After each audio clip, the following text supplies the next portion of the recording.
Интернет шилтерінде бір түркем отаналар подгузникларының ношар сыйфатынан зорлана. Бұл товарны республиканың социаль минетләштіру фонды аша алушылар. Чөнки инвалидларны гигиена керек яраклары белән тәэмин итү әлеге оешманың бурычы.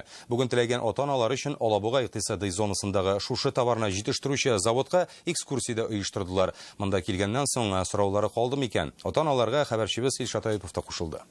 Мы открыты и готовы сотрудничать. Мы готовы сделать то, что нужно людям. Түгәрәк өстәл артында үзенчәлекле балаларның ата-аналары. Аларның күбесе дәүләт тарафыннан бирелә торган памперсларның сыйфатыннан канәгать түгелләр. Проблема такая. Менә монда электрип куя торган урыныннан йыртыла. Иштәге сыекча да төйерләнеп укмаша. Бала өчен бу бик уңайсыз.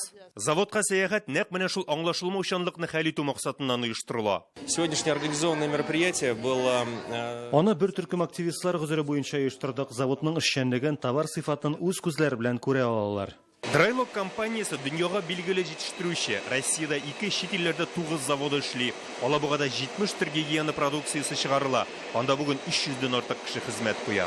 Заводның үз лабораториясе бар. Әзер продукцияны анда шундук сынап карыйлар. Махсус сыекчалар гына салып түгел, манекеннарда. Бу инде тормышка якынлаштырылган.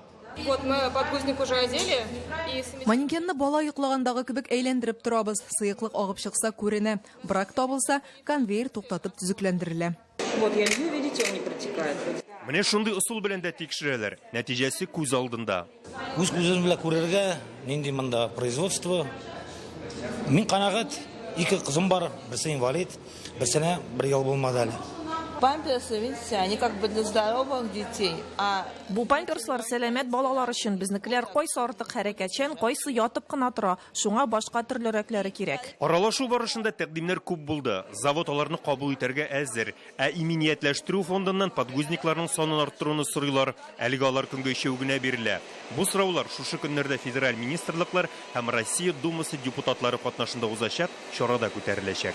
Алабуга районыннан Илшат Аюпов, Рамил Закиев, Яңа Гасыр каналы.